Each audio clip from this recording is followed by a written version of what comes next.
I think it would be interesting to get your perspective on some of that stuff. But I've got a pretty cynical tone towards I love it. which you might be able to pick up on.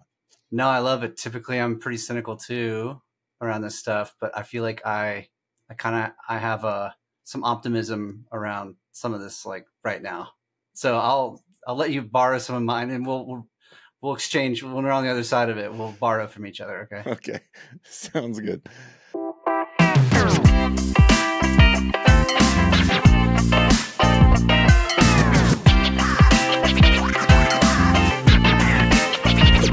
Welcome to the Digital Ministry Podcast. I'm your host, Nick, and I'm back with another repeat. We had Jay on the last episode. He's like, am I the first to come back twice? It's like, I think so. Well, Daniel, you're the second. So welcome back. Oh, well, that's what an honor. Yeah, good to be back. It's an honor to be number two. Number two. Now, hold on. Is that true? Because not only am I a guest, but I'm a fan. And I think I think Nils made a repeat too. But I'm happy to be a number three to both Nils and Jay. Well, so, I mean, that's the way it ought to be. I'm happy to play third fiddle. It's a small circle. At this point, we've exhausted all of my friends. So I know that's not true, Nick. I know that's not true. You and I were texting earlier today, and you were like, hey, have you seen this thing? And I was literally just looking at Notebook LM, and I hate using that word, but it's true. Like, this is a proper use of the word literally. Because I was on Twitter reviewing, like eating breakfast this morning, and I'm looking at my phone at this guy who is talking about Notebook LM, and which is a Google Gemini, which is Google's AI, Google Gemini supported tool that we're going to talk about. And then you send me this thing. You're like, hey, check this out.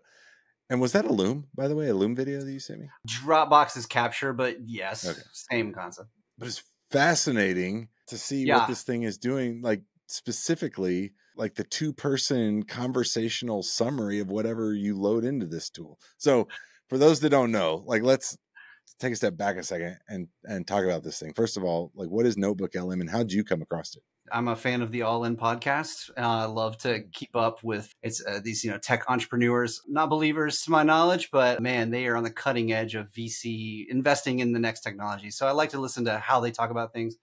And in the most recent episode, they were talking about this and how it's kind of wild. So it's like, well, I got to go give it a try. So do you know I went to that summit? I did, and I'm jealous, and everyone should be that's hearing this. And I want to ask you all the questions, probably worth an entire episode, man. Yeah, seriously. Well, we can catch up sometime. Yeah, man, that's awesome. I was living vicariously through your Instagram while you were there. So, well, yeah. So not sorry to derail you, not to make it about my travel schedule or going to this thing. It was super cool to kind of hear some insights, like in the tech space and in the AI world. But I listened to the episode the other day. I must have not been listening carefully. I don't remember which one of the guys mentioned it, but threw it out there. And so, so this morning, what I think is so funny is so I sent it to you, like you said, and then you're like, hey, let's talk about it. And I thought immediately, like, yeah, we better, because this thing's going to do it better than us, faster than us. And we better get together and record a conversation before this is no longer needed. And that's ridiculous. But not really. But also, this stuff is moving really fast. It's crazy. Yeah. And my text, I think, to you was like, actually, this is wild, because that's the only thing I can think of is like, it's wild. It's too good. Yeah. And I've generally been a ChatGPT fanboy, so I kind of stay in their little world. I haven't played with Gemini a lot, but this was a very impressive product from Gemini. Man. So okay. So it's notebooklm.google is where you can check it out. You uploaded something from Gary V that you sent me. Yeah, I threw in, I have the digital version of his latest book, which we could talk about his latest book too. That's another whole conversation. That'd be awesome. Did you put the whole book in there? I shoved it in. Yeah, I just shoved it in there, which, took like all of 10 seconds. Yeah, but what's is he using book generously? Is it like a pamphlet or is it like a book? No, it's the book. Yeah. So I just shoved the book in there. And it gave me the 15-minute the 15-minute podcast version of like, yeah, here's what Gary's saying. And so the link I sent you is just a short, like 2-minute me just jaw dropped, right? Just to like throw it at you as fast as possible. So just to give everybody a taste of this, because I tried to do, I don't know the tool yet. I mean, I was using this 5 minutes before you got on here. I put some stuff in there and I hit generate the audio thing, but it's not done yet, or I lost it. So I'm going to like cut in the video that you sent me. Is that okay? Can we do that? Yeah, sure. Yeah, so great. I'm going to cut in the video that you sent me and just give people listening a taste of what this thing generates. It's like a podcast style 2-person conversational dialogue about whatever content you uploaded. So here, we'll take a listen to this. This is what I got. It's a 13.5-minute discussion between two what feel like people, completely AI generated. These are not real people. It just analyzed the book and gave me a podcast covering the basics of the book. Check this out. Ever feel like the marketing world is moving so fast you need like a cheat code just to keep up? It's a lot, right? Algorithms, new platforms popping up every minute. It's wild out there. So for today's deep dive, we are cracking open Gary Vaynerchuk's day trading attention. Good one to revisit. Even though it came out a while back, his stuff about capturing attention, it's even more relevant now than ever. Right. Like this isn't just a stay current book. It's the kind of thing you got to keep coming back to. Totally. Think about it. Back in 2006, Gary was ahead of the curve with Wine Library TV. Now, everyone and their grandma is on video. Exactly. It's not enough to just be online. And we're back. The magic of podcasting. So I mean, the idea is I uploaded a file, and it was just a file. I was just like, what's the closest file, right? The top of my downloads folder or top of whatever my Finder was on, and it generated this 15-minute. I think it tries to shoot for 10 to 15 minutes. That's whatever window they've given it. And it's a male and a female voice. Actually, the male voice sounds so much like this guy from NPR from back in the day. Your listeners are going to be like, Gary V, all in, NPR, this guy, get him out of here. That's right. But I feel like who are you going to vote for, Daniel? I keep a middle. I try to like be a man of the, out in the marketplace. But this guy, I can't remember his name, but I'm like, it's dangerously close. I wonder if they're going to have another issue like the what's her face with OpenAI's first. Sounds too close. Scarlett Johansson. That situation. Anywho, and it's a super conversational, and it's not just the thing that really shocked me was it talks about it puts an emotion. Like it feels like it's two people genuinely like talking about or adding in little like and then the other person's continuing to talk. It's like all built in to this experience.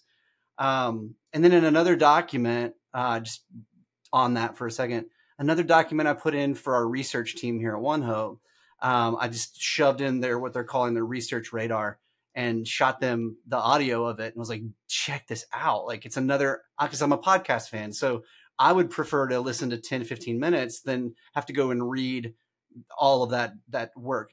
But what it did is, there was years marked in it, and 2010 was one of the years. And the female voice said, back when I was in high school. And I was like, what? Hold on. So then I'm like, okay, well then the model it's persona based. So like there's a character behind this voice, I'm assuming, that's built in, and it sounds like maybe she's a little bit of a younger voice compared to his little bit of an older voice. And so they play that in the response, and I think it's just brilliant. And like the little details like that make this so awesome. Yeah. Another one I picked up on was, the question is like, so this seems like it could lead to whatever, and it's like a lead in to the next point. Cause I can just kind of imagine the programming probably outlines all this stuff. There's some kind of rigid structure behind this. And it's like, okay, but it's creating these little personalized kind of entry points into the next talking point, which feels, and it does feel like really natural as you're listening to it. I was so surprised. It's mind blowing. It's a little, so you can't trust anything, like I'm all out the window. I'm at the point where it's like, oh man, is that AI generated? Like 6 months ago, I used to be able to tell. I can't tell anymore.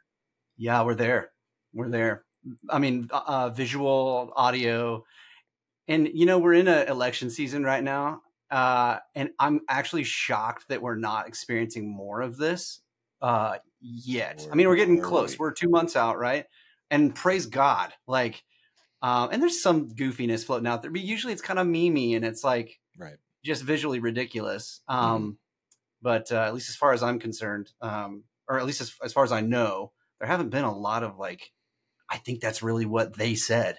Unfortunately, some of that stuff's actually real, the stuff that's being said. So no one's having to make up anything, right? So yeah, it's really crazy. It's here. The uncanny valley, there's a pretty solid bridge right across it at this point. So Notebook LM, just to stick on this for a few more minutes. I mean, you can, it's still, what it's doing is, it's like a step beyond. So everybody, I think most people are familiar with ChatGPT. So I can upload a file into ChatGPT. I can ask it to summarize, and it's all kind of like prompt based. Notebook LM is more like an agent of these kind of concepts or ideas, like the activity kind of baked into it a little bit. So if I upload a document, it spits out a summary. It gives me an audio interview, and it's providing some suggested questions, 3 questions that I can ask, and then it'll provide answers to those. And then there's some creation stuff. So you can create, I don't know what you've seen, maybe it's the same, but I'm getting an FAQ, a study guide, a table of contents, a timeline, and a briefing doc. Yeah. So and the ability to have a conversation, to chat with the document, as far as I understand. Sure. But or chat with the agent about whatever document. That's right. That's a good point. So like I can do all of this in ChatGPT except for the audio, generate the audio thing. That's crazy. That's why that's why I think we're so hung up on it. But yeah. Yeah. Well, I really kind of want to record one of these podcast episodes where it's just that, like I would probably, we'll play around with that idea. But so if I want to like put a different lens over this conversation, I would say it's still kind of just processing information. It's helping me consume kind of long form data a bit more easily. Is that the main value here? Or is there something else that I'm missing? No, I think so. And I like, you go ahead, keep going. I was going to say, like I said earlier, like I find myself, I'm a dad of 2 kids under 5 and under.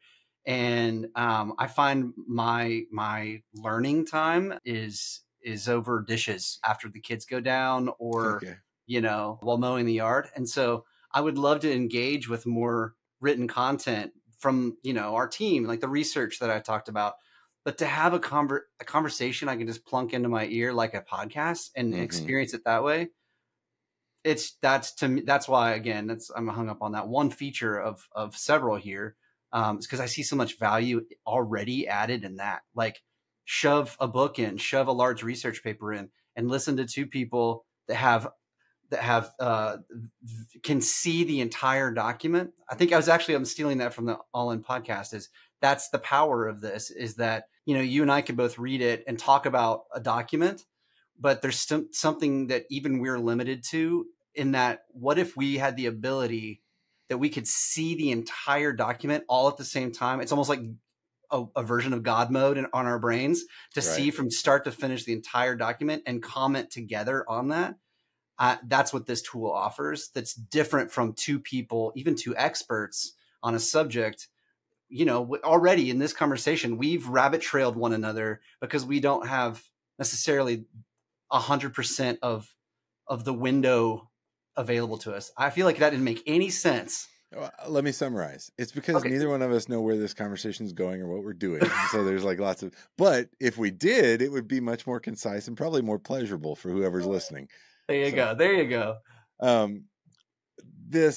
guess what I was trying to get to was it's still kind of content consumption. And I'm always thinking about, and especially for people that listen to this podcast regularly, like yourself and 2 other people,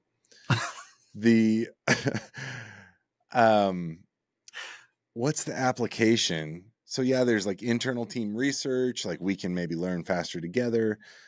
Beyond Notebook LM, like what I'm trying to really understand is how can teams kind of incorporate different AI tools to help advance ministry stuff, and specifically scaling human interaction. So like one of the things I've been really thinking about is, I'm going to turn the conversation here a little bit towards like the follow-up process. So I've said for a long time, you've heard me say this a lot, reach is not the constraint. Reach is not the problem. Like we can reach everybody anywhere. When it comes down to like seeing life change from the gospel being presented, that is a very kind of person on person, one-on-one type of process, which makes it really difficult to scale. I think there's some people that are exploring like replacement of people in that conversation, through AI tools like chatbots, or at least kind of some filtering or some triage type of stuff that could, but like, I'm not seeing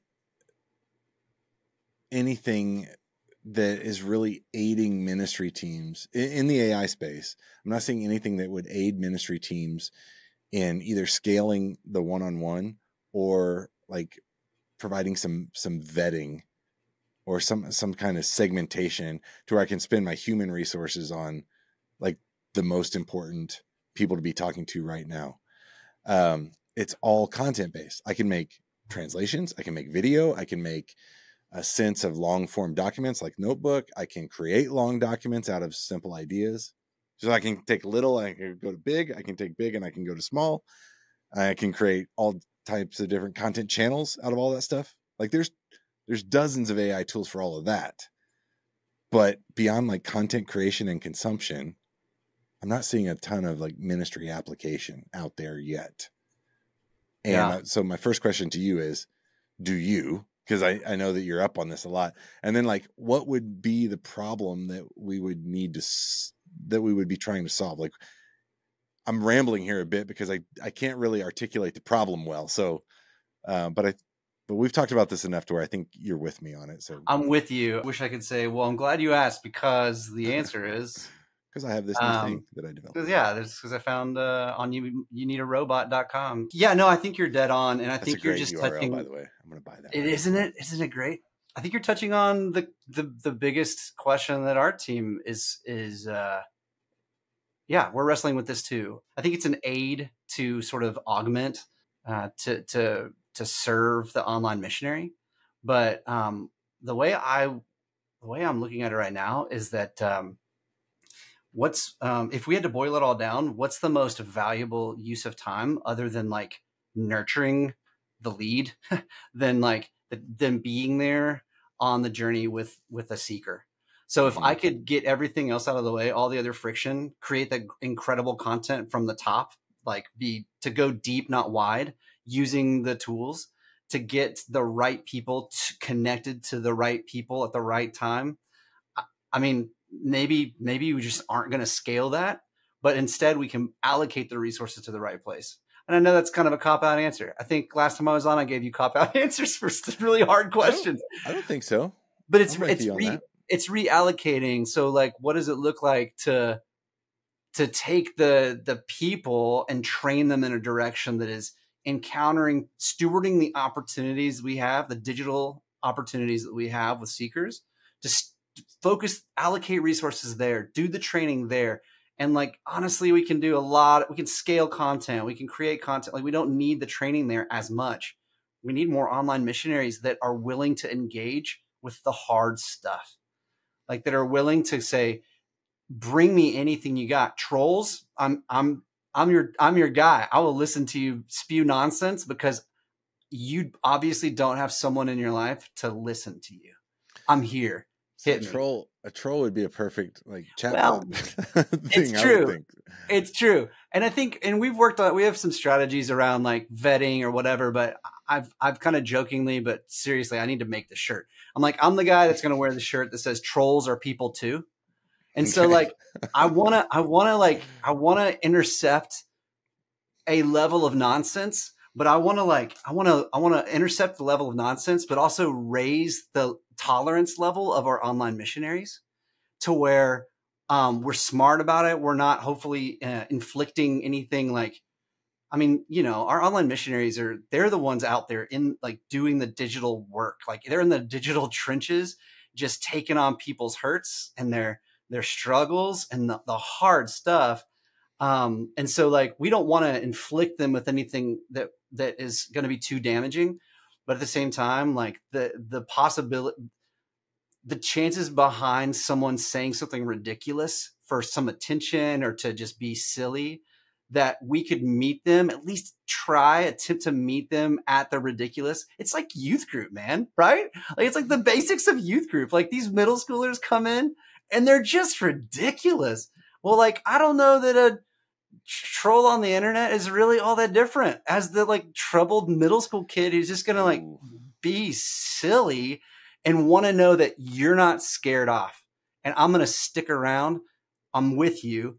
Now, again, whether it's, oh man, that's a great analogy. That's so I'm good. saying we're all the middle school kid that smells funny and like says I just learned some new terrible words and I'm going to use them. So like, right. What does it look like to equip online missionaries better with AI tools, but also to take and reallocate our resources to free up people to do the work? That's my, there you go. There's my answer.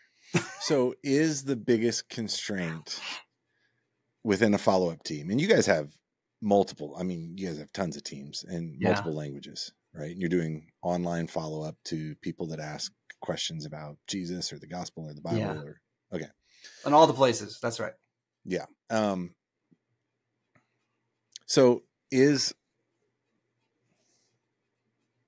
the biggest problem that we have like too much response coming in and not enough people hours available?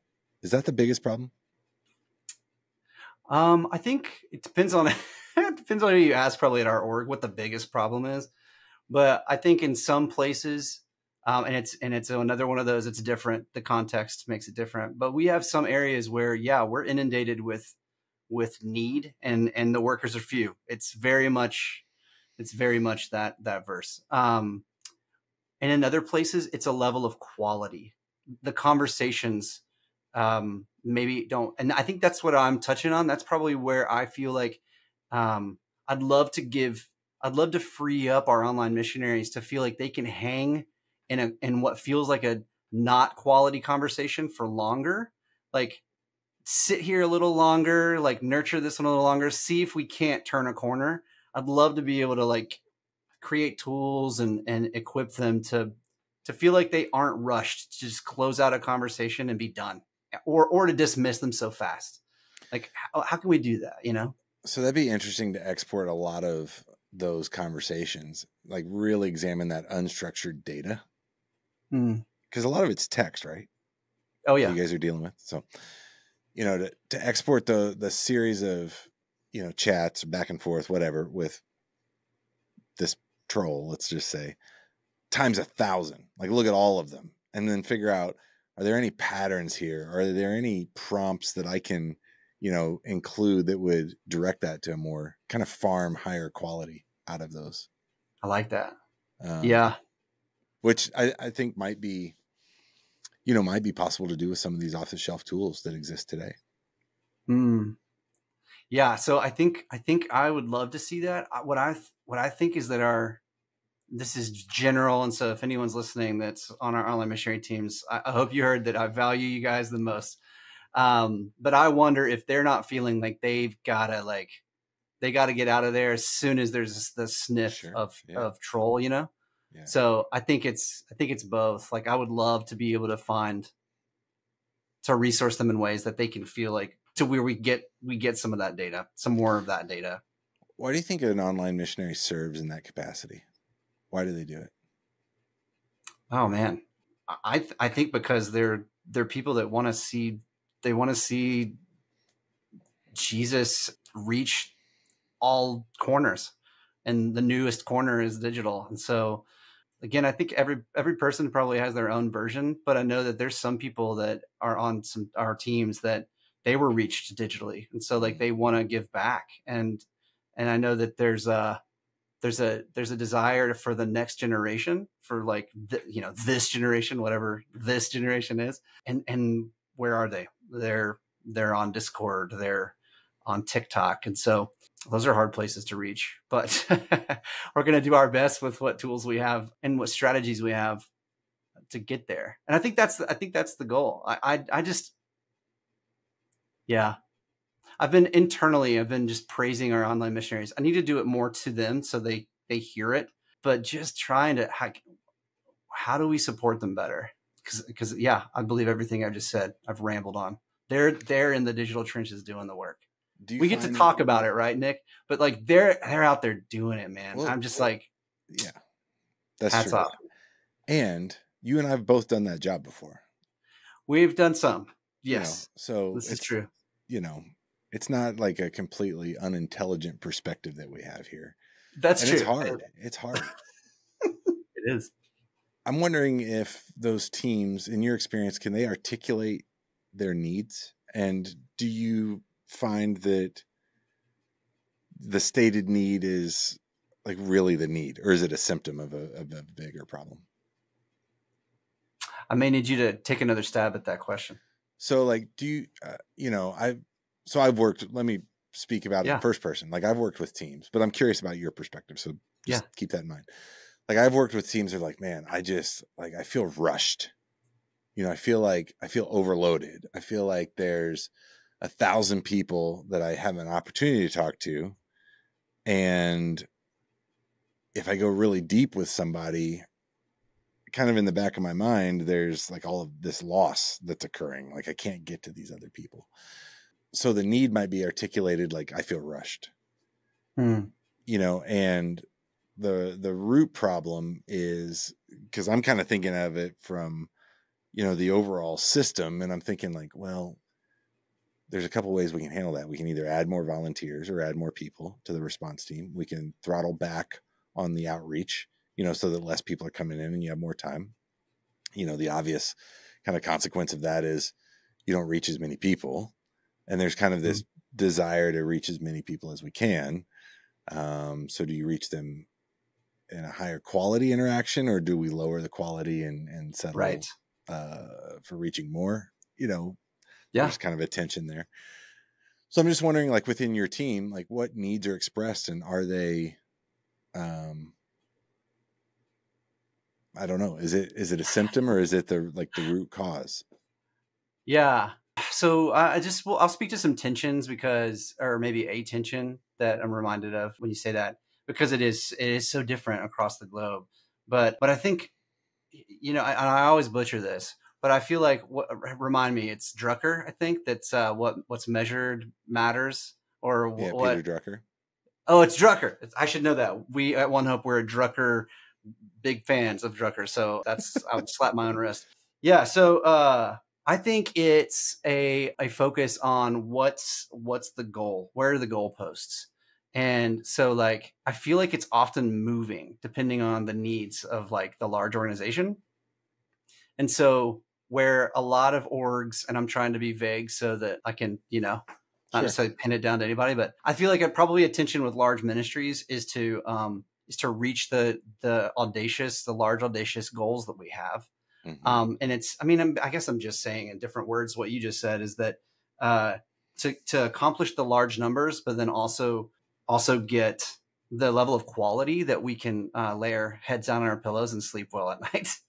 So I think that's a tension that's everywhere and different, and it just manifests itself differently. Whether that's in the back of my mind, there's more people waiting to hear from me, or whatever the felt need is. I think it's somewhere on a spectrum in that tension. I don't know that I answered the question, but maybe it's, I would imagine if others work for related ministries out there, they're probably just like, yeah, that's us too. I feel like that's gotta be you might not have answered the question that I was asking, but I think that's the big problem in the digital ministry space right now. And it's one I spend a lot of time thinking about, is like, how do you balance that?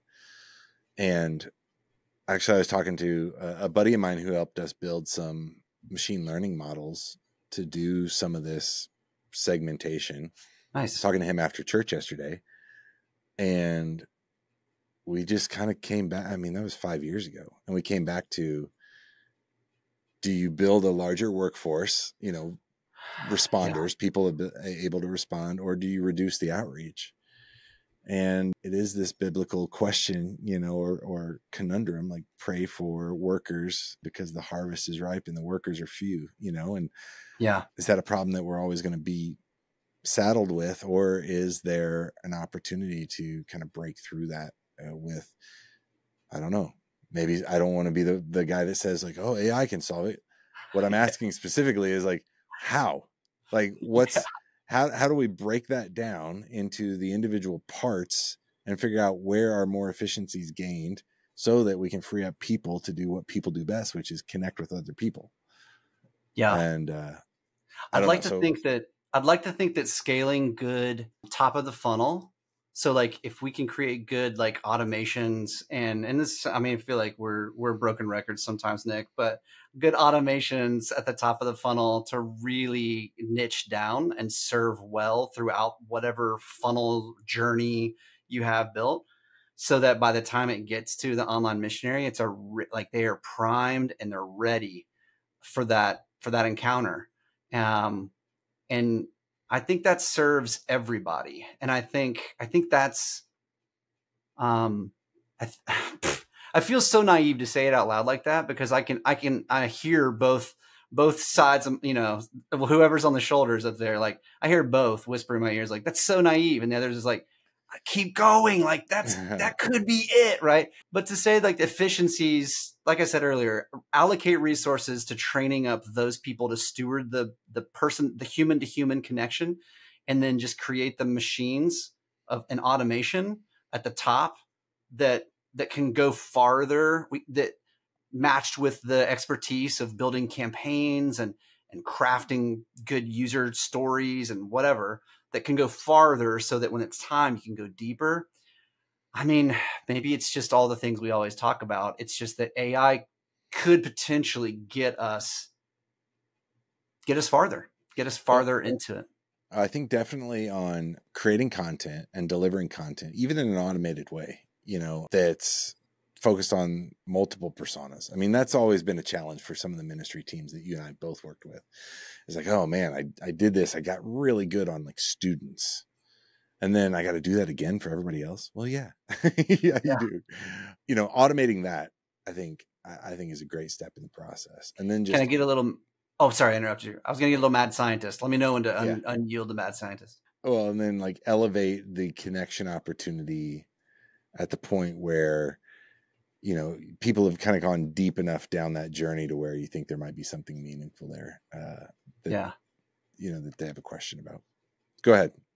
Mad scientist. Well, yeah, I gave you a warning. So there's this concept that I got to look up the tool. It's a AI kind of experience, but the idea is sort of unlocked. And sometimes when I have these, like, I feel like I'm either eureka or I just caught the thing people were talking about 5 years ago. I never like know which one it is.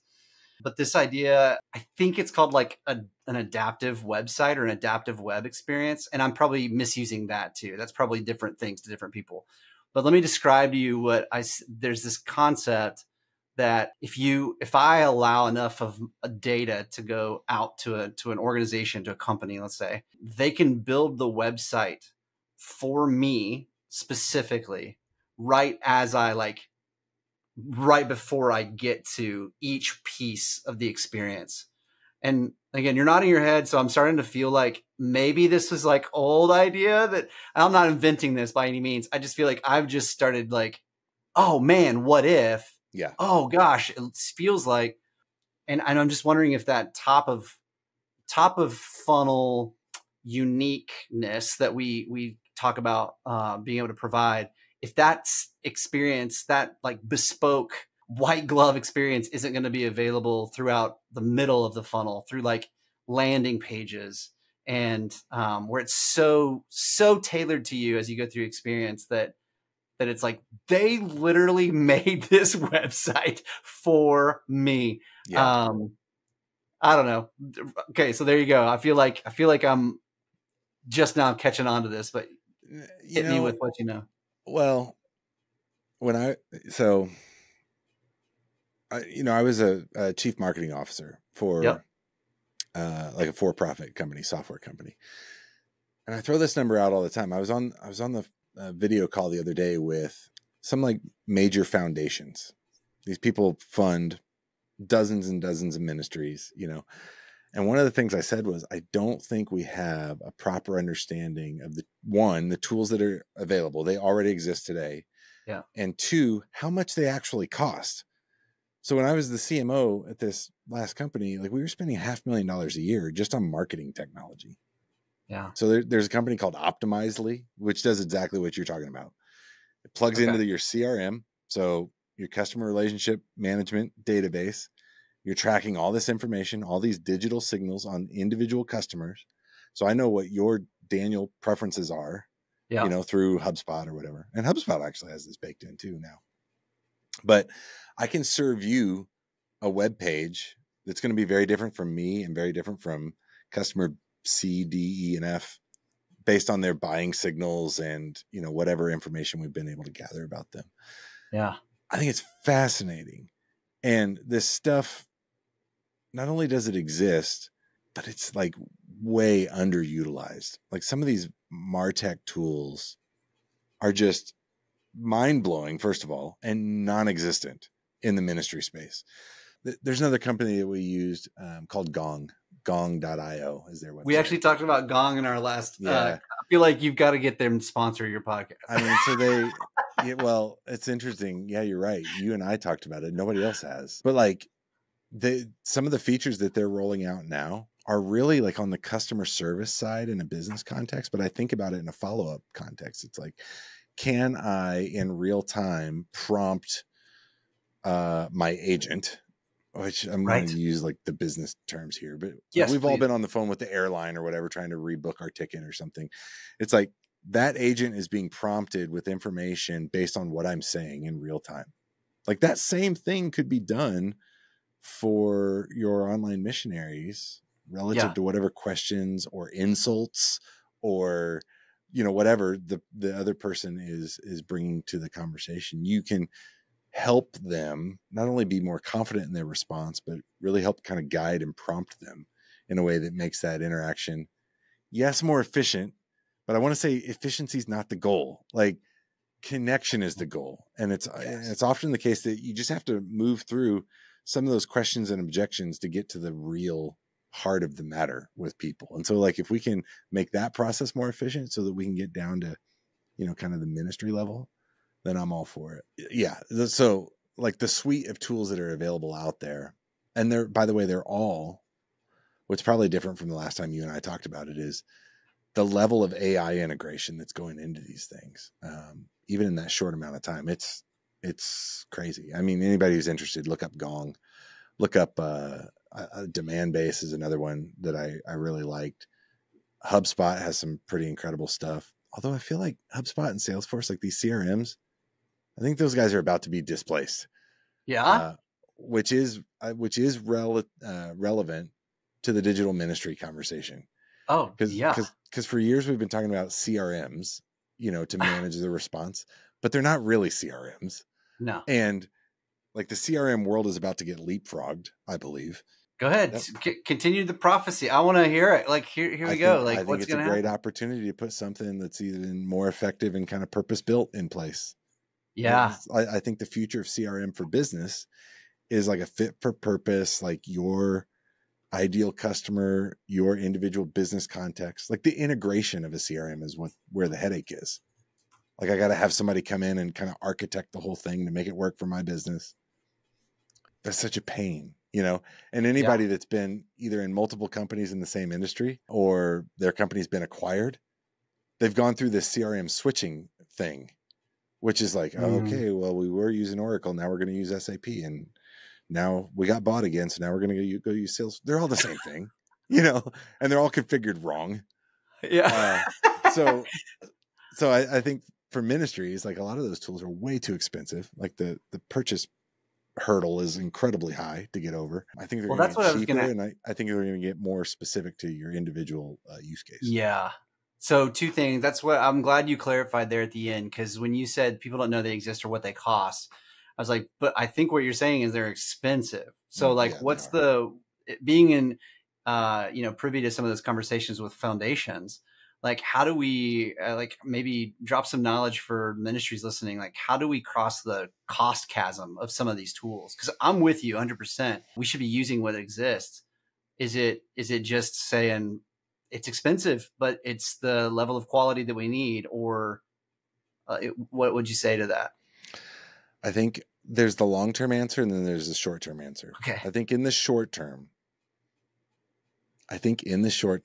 we need,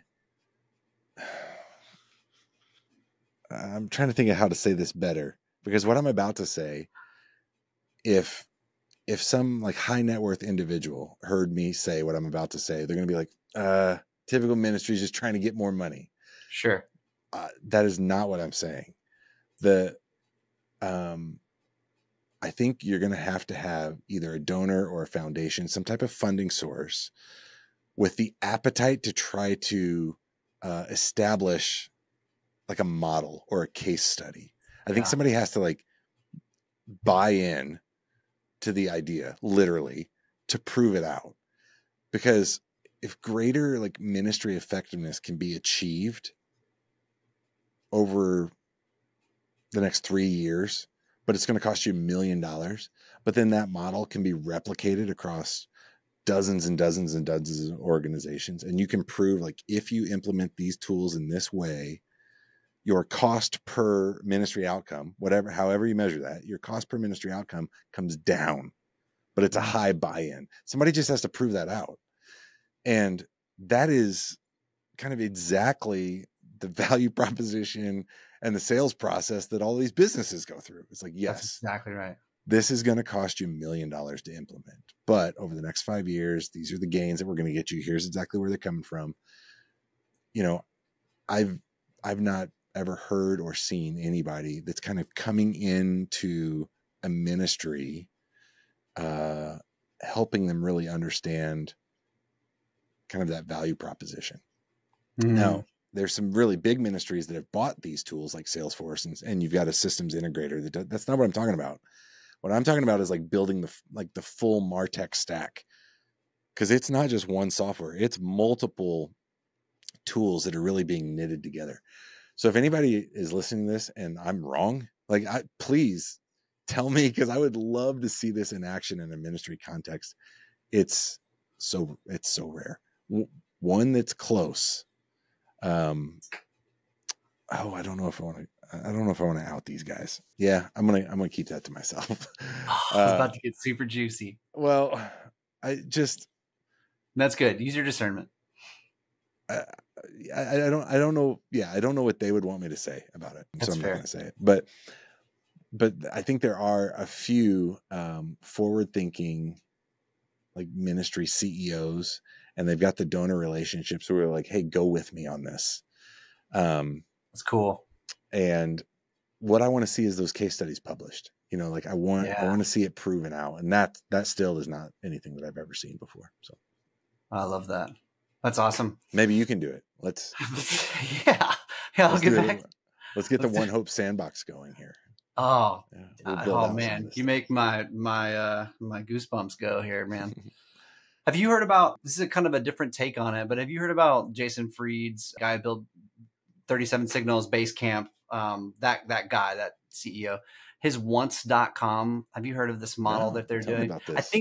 I think somebody on the All In podcast, it may be Chamath, 8090. It's the idea that like SaaS is breaking like the digital business model. That's not the right way to say it, but basically that the SaaS model is kind of taking advantage, like sucking you into a monthly payment, where used to we would buy a CD-ROM and put the disc in the computer and you paid once. That's Fried's concept. Pay once for this software. We promise with your purchase to support it up to X number of years or whatever.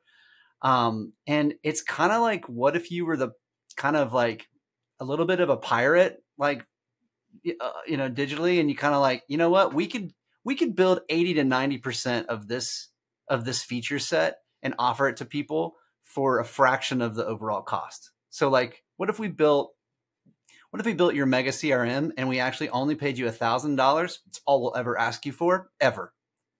Once, like one payment. So that's kind of Once's concept is like, what are the tools out there? How can we, so I think they have a Slack, like they have a calendar. Anyway, I'm not doing this company justice, but that concept's really intriguing to me. Yeah. To think about what's the ministry implication. And I think we also talk about this often, but I don't think ministry should have to rebuild. No one should be reinventing the wheel. They already exist. Right. But I'm interested that the marketplace has even provided this solution right here, because, and I think you got me thinking that way with the CRMs are rife for disruption. Jason Fried's a disruptor, and here he is disrupting SaaS in general. And again, I think Chamath is on a way to do a similar thing. So I'd love to hear what you think about that concept and maybe with a ministry lens. I think today's cutting edge technology always becomes tomorrow's commodity.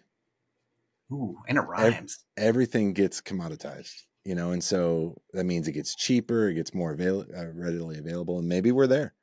Maybe there's enough, like, not only tools that exist, but AI agents that can stitch those tools together and just build my own customized MarTech stack for my ministry. Like, maybe we're there. Yeah. If so, like, I'm very interested in figuring out, okay, what are the key elements or the principles that need to be considered when I try to make a selection of tools. Everybody says, hey, here's a great tool, you should use it. No, it's the wrong starting point. Like, what is it that I'm really trying to solve? Which is why I was kind of coming back to like on our follow-up teams, like what's the core issue? Like, what's the real problem here? And it's good. The problem can't be people connecting with people is a scarce resource.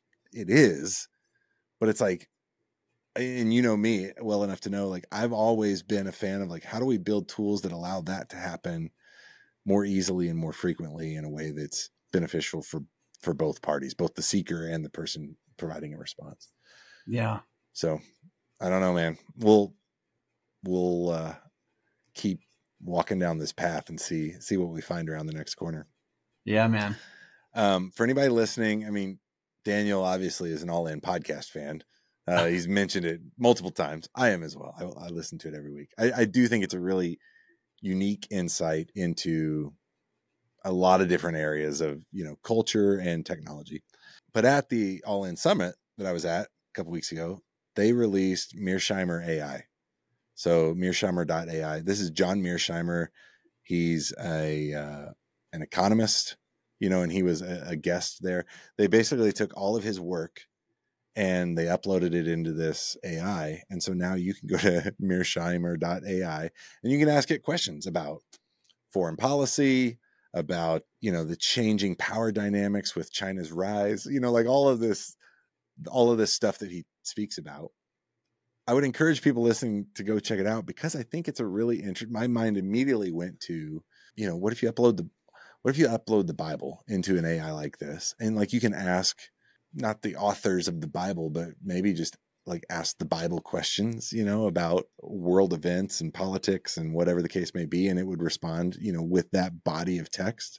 I think it's really interesting. But there's just a little thing for, you know, people to go check out and kind of experiment with and dream about. But that's cool. Daniel, thanks for jumping on here today. It's always fun to talk to you. I feel like this one was a bit rambly, but some really good stuff, because I know that you're one of these guys that's like trying to figure it out and trying to help your team and trying to reach more people with a message of hope and share Jesus with the world. So thanks for doing that. And thanks for being here. Yeah, man. Absolutely.